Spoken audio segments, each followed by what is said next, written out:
ছোট্ট একটা ঘটনা বলে আমি দোয়ার দিকে যাব। আল্লাহর রাসূল নিজে বর্ণনা করেন, পৃথিবী বিখ্যাত একজন জালেমের নাম ছিল কিফিল। তার চরিত্র ছিল মেয়েদের সাথে খারাপ কাজ করা। একদিন এক সুন্দরী মেয়ে আইসা বলতে আছে, কিফিল কিছু টাকা ধার দাও, বিপদে পড়ছি, বিনিময় ছাড়া টাকা ধার দিব না। বিনিময় কি?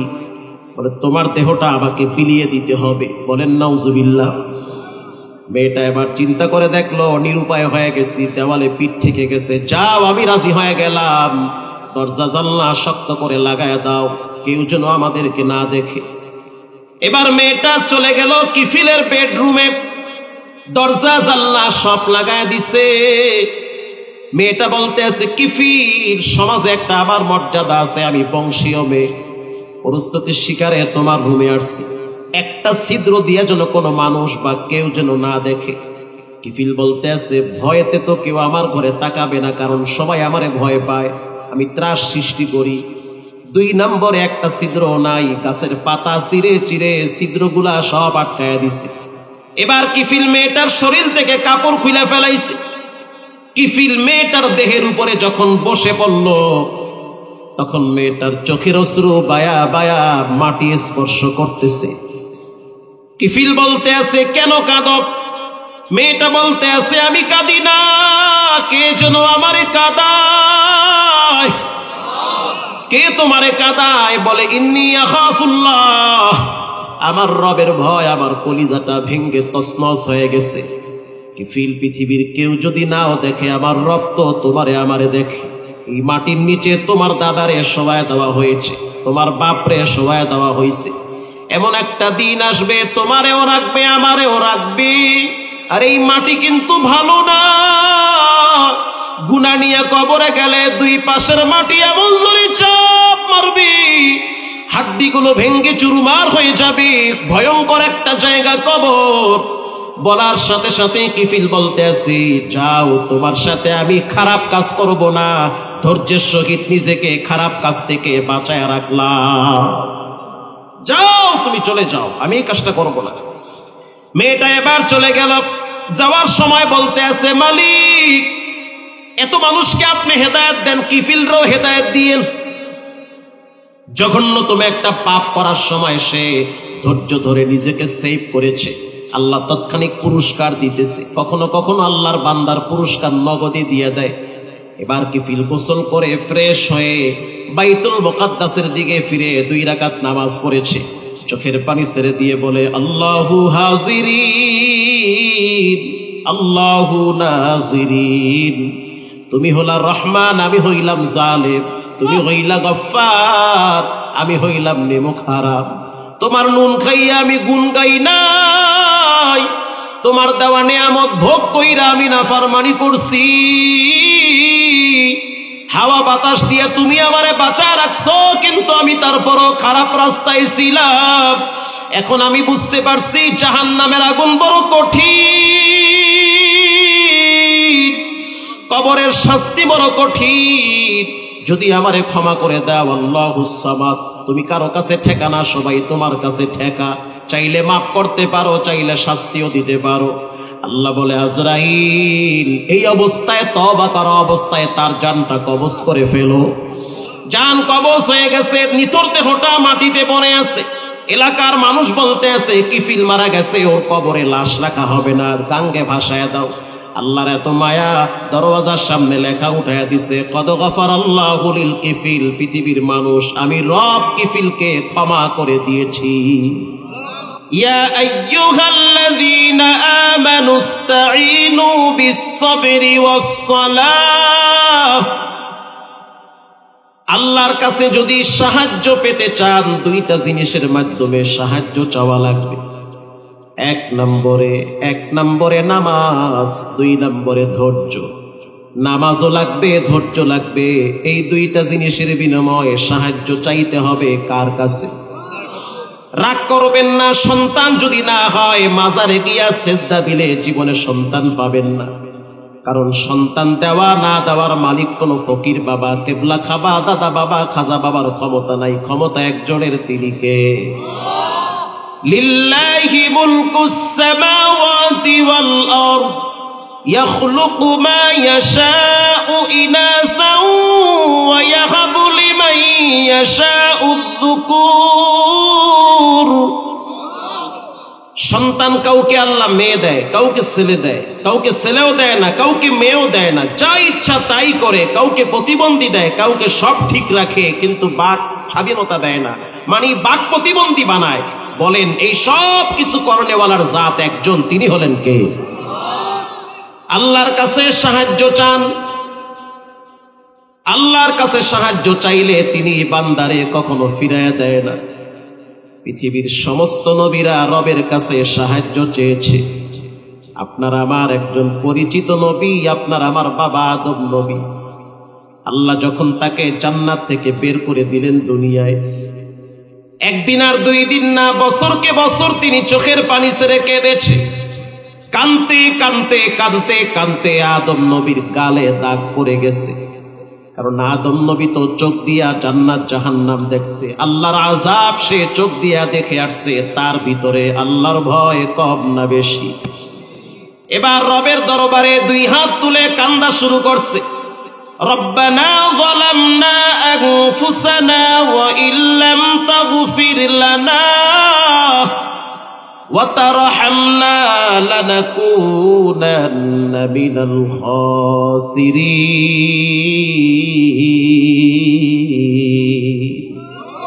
আল্লাহ, আপনি আমাকে মাফ করে দেন। আমার নফসের উপরে আমি জুলুম করছি, আমারে ধৈরেন না, শাস্তি দিয়েন না, আমাকে মাফ করে দেন। এটা আদম নবী আল্লাহর কাছে দোয়া করছে। নূহ আলাইহিস সালাম আল্লাহর দরবারে দোয়া করেছে, আল্লাহ আপনি আমারে ক্ষমা করে দেন।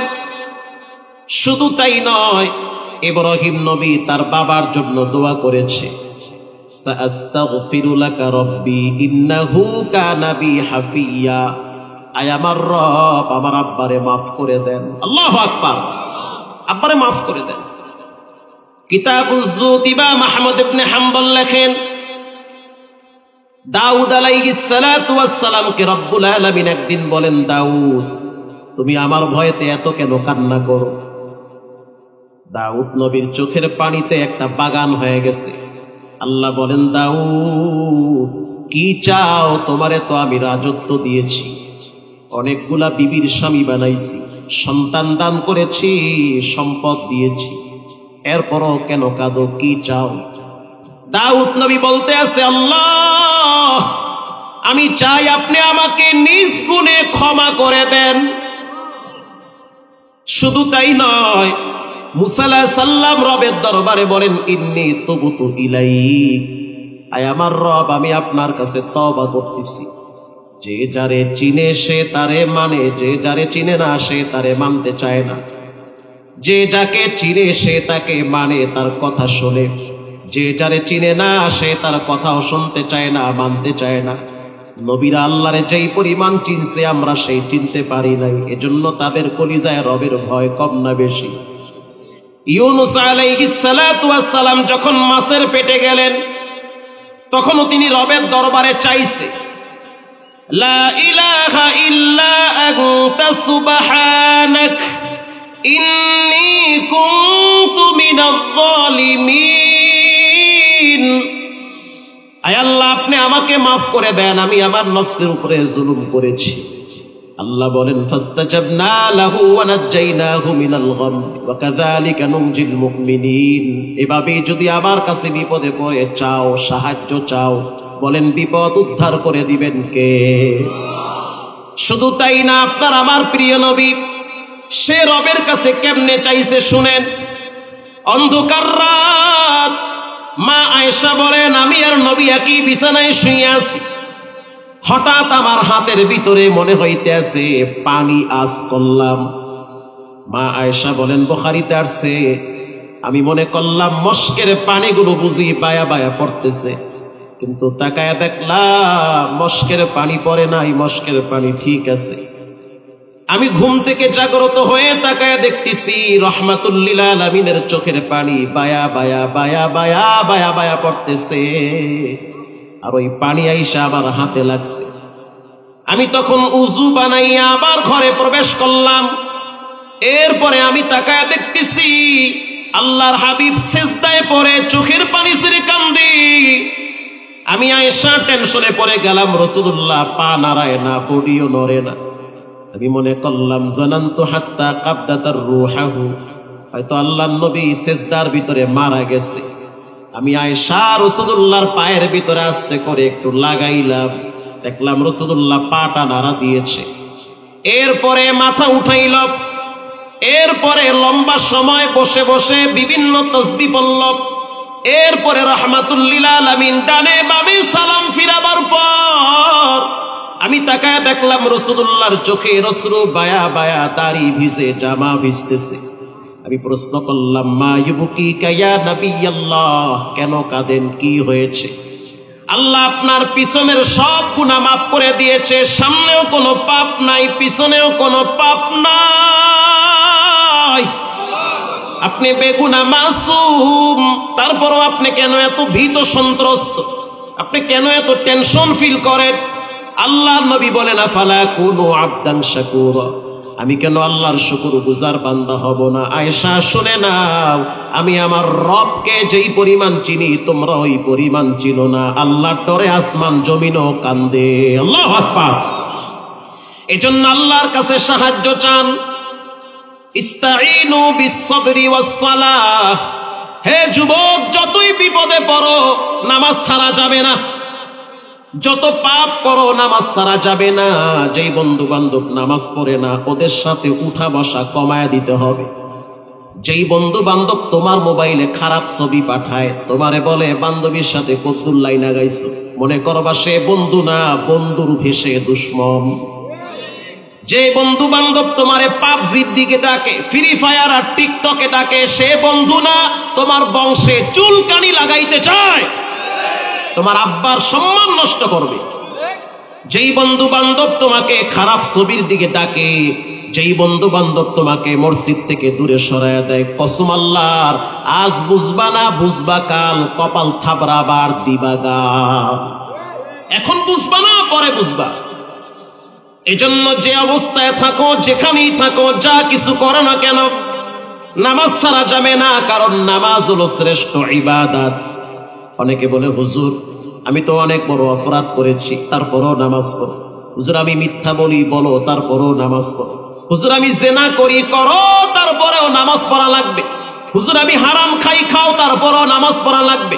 হুজুর আমি অকাত্য ভাষায় গালাগালি করি, করো, তারপরও নামাজ পড়া লাগবে। ইন্নাস সালাতা তানহা আনিল ফাহশাই ওয়াল মুনকার। নামাজ সমস্ত খারাপ কাজ থেকে মানুষকে এক সময় বিরত রাখবে। আল্লাহু আকবার। নামাজ শ্রেষ্ঠ ইবাদত। আল্লাহকে ঠান্ডা বানাবেন কেমনে, আল্লাহর রাগ ঠান্ডা করবেন কেমনে? দুইটা জিনিসের মাধ্যমে, এক নম্বরে নামাজ আর এক নম্বরে ধৈর্য। সুবহানাল্লাহ বলেন। ধৈর্য হলো তিন প্রকার। এক নম্বরে আস-সাবরু আলা তাআহ। কি আপনারা কি রাগ করতেছেন নাকি? আমি কি দোয়া করে দেব? আস-সাবরু আলা তাআহ। ইবাদতের ক্ষেত্রে সবর করা লাগবে। সবর তিন প্রকার, অথবা ধৈর্যের ব্যাখ্যা তিনটা। আল্লাহর কাছে চাওয়ার মাধ্যম দুইটা। বলেন, আল্লাহর কাছে চাওয়ার মাধ্যম এক নম্বরে নামাজ। বলেন, এক নম্বরে কি? দুই নম্বরে ধৈর্য। বলেন, দুই নম্বরে কি? এই তো আল্লাহর কাছে চাওয়ার মাধ্যম কয়টা? এক নম্বরে, দুই নম্বরে। মাশাআল্লাহ। মুকুম চুস্তি নামাজে পানজে গানা, ফাওয়াইলুল লিল মুসাল্লিন আল্লাযিনা